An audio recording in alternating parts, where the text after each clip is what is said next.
All right, guys, this is a video for lesson 4A.3. This is the last lesson in unit 4A. So make sure that you get this done, and then we're going to be doing what we're calling a quest. So it's like a mix between a quiz and a test. It's a little bit longer than a quiz, but not as long as a test. Here before we leave for break. All right, so solving multi-step inequalities is the same, except for one little part, as solving multi-step equations, which we learned back in 3.3. It might be 3.4, I can't remember. 3.3. So a lot of this is going to look really familiar, except for one little part, and when I hit that part, I'll explain it to you. So the first step here is to draw the railroad tracks if you need them. So this time it just goes around the inequality sign instead of the equal sign. Now you don't have to do that if you don't need to. Now if you guys think back to solving multi-step equations, you'll remember that the first step was to distribute, and that's if you need to do it. Okay, so this is if needed. Now in this example we do need to do it, but when it comes to some, you won't have to. So if you don't have to, you just skip down to the next step and the next step until you get to one that you need to do. So in this case, we do need to distribute. So we need to distribute this -7 into both terms inside the parentheses. So -7 times x is -7x. And -7 times +3 is a -21. And then all of this stays the same. Less than or equal to 28. Okay, then just like solving multi-step equations, the next step would be to combine like terms, which is to add them. Again, this is if needed. Sometimes you won't need to do this step. For example, we don't need to do that in this one because remember we combine them separate sides. So this side has nothing to combine with it. And this side over here, they have two terms, but they're not like terms, so I can't combine those together. So this inequality is as neat and orderly as it's going to get for now. Okay, so we're good from 1 through 3. Now, step number 4 talks about the goal. Now, when we were solving multi-step equations, our goal was to get the variable all by itself. In inequalities, it's the same goal. Okay, we still need to get this x in this case, or whatever variable, alone on one side, and then everything else on the other side of the inequality, though, instead of the equal sign. So our first step is to get rid of what's outside the circle. So in this case, we would be either adding or subtracting. So we want to add or subtract first to zero out the number that is not attached to the variable. This -21 that's outside the circle is not attached. So we want to get this to 0 by adding or subtracting. So if I have a -21, to get it to 0, I need to add 21. So those 0 out. And I have -7x is less than or equal to, and 28 plus 21 is 49. Okay, then we need to multiply or divide, just like with multi-step equations. We would either multiply or divide. We want to do the inverse, remember the opposite of what's being done here, to get the variable alone. So in this case, the variable is being multiplied by a -7. So the inverse of that is to divide by a -7. Okay, now this is the part that's different, and it's not all the time, it's only sometimes. So this is the part that you need, this is when you need to pay attention to this. So it says if there's a negative attached to your variable, then flip-flop, meaning change its direction, the inequality. Okay, so this number right here, this right here, this is the number I'm looking at. If that number is negative, which in this case it is, okay, that's what tells me to flip-flop this or to change its direction. If this is a positive number, or if there's just no number and it's just x or whatever variable, then we leave the inequality sign the way it is. But since this negative is right here, we need to change this. So Let's do the math and then we'll change it as we go. So negative 7x divided by negative 7 gives me just 1x. And because that negative was attached to the x, I need to change that one's direction. So now it's greater than or equal to. And then 49 divided by negative 7 is negative 7.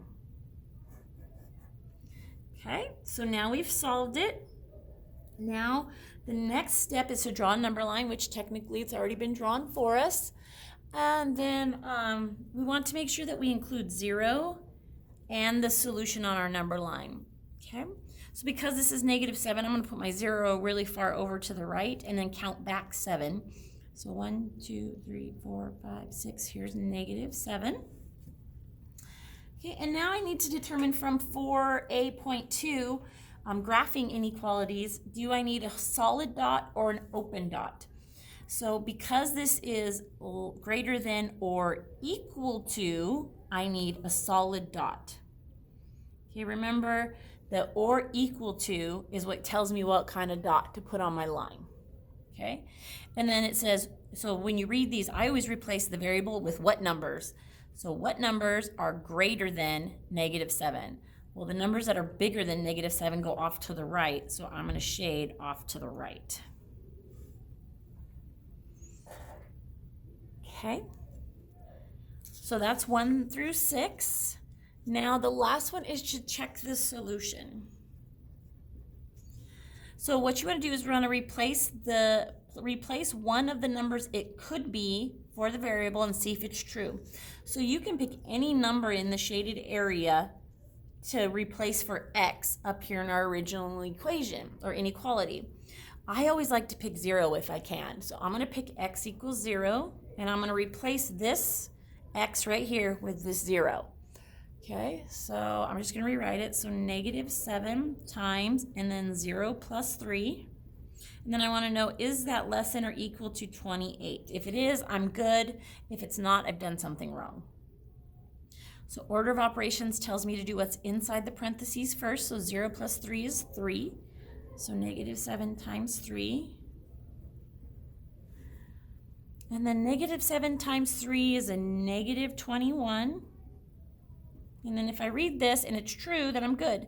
Negative 21 is less than or equal to 28. Well, negative 21 is definitely less than 28 because negative 21 would be way over here on the number line. 28 is way over here. Okay, and so since this reached true, we're good. Okay, if I had picked a number that wasn't, like let's say for example, I had accidentally shaded to the left instead of the right, and I picked a number to the left, like let's say, well, let's pick negative 10, and I'll show you what happens. So let's say, for example, we actually picked x equals negative 10 instead because we accidentally shaded this way, and we were checking our answer. So we're going to put negative 10 in here. So I can't really do both of them on the screen at once, so you'll just kind of have to follow along. So negative 7 times negative 10 plus 3, and less than or equal to 28. So again, what's inside the parentheses first? So negative 10 plus 3 will give me a negative 7. And then negative 7 times negative 7 is 49. And when I read this, 49 is less than or equal to 28. No, 49 is actually greater than 28. So we can tell right there that we're wrong. So we know that this is not good. And so that's when we would either want to check our math up here, or we want to just check our shading and make sure we're shaded the right direction. Okay, so here's on the next page is some practice ones. I'm going to do a couple of them with you, and then the rest you'll do on your own. This first one I want to do with you because it's kind of a little different. It's got t divided by 3 on it instead of 3 times t. Okay, so again, we draw railroad tracks, distribute, nothing. Combine like terms, no. So our first step would be to get rid of what's outside the circle. And in that case, it's a negative 1. So to make it a 0, I'm going to add 1, those 0 out. And I have t divided by 3 is greater than or equal to negative 2. Because negative 3 plus 1 gives me negative 2. Now this is t divided by 3. And the inverse of dividing is multiplication. So I'm going to divide, and because this one over here is a fraction, I'm going to make my multiplication into a fraction. So I'm just multiplying by 3, but I made it into a fraction by putting it over a 1. But then on this side, I'm not going to. I'm just going to make it. So most of these I multiplied by 3, but I just put this one in fraction form. Because I want you guys to see that I can cross-cancel these 3's, and they go away. And all I'm left with is t over 1. Well, t over 1 is the same as 1t, so we just write t.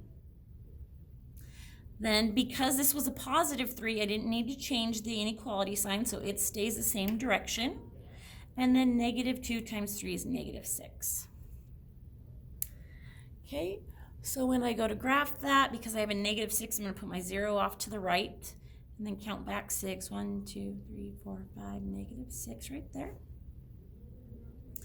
This one has the or equal to under it, so it needs to be a solid dot. Wow, which one is negative 6? 1, 2, 3, 4, 5. This one.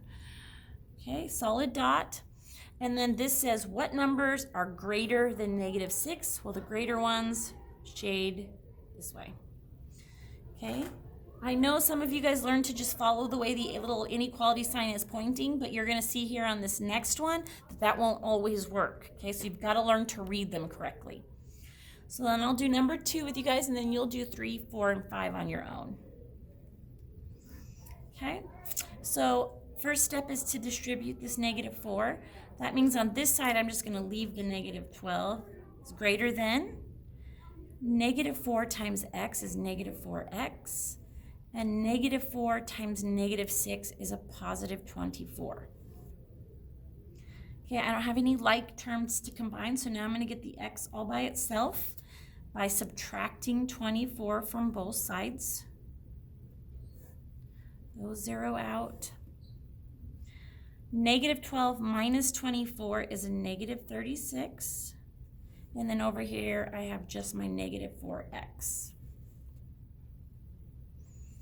Okay, now I need to get x alone by getting rid of this negative 4. It's currently multiplying it, so the inverse of that is to divide by a negative 4.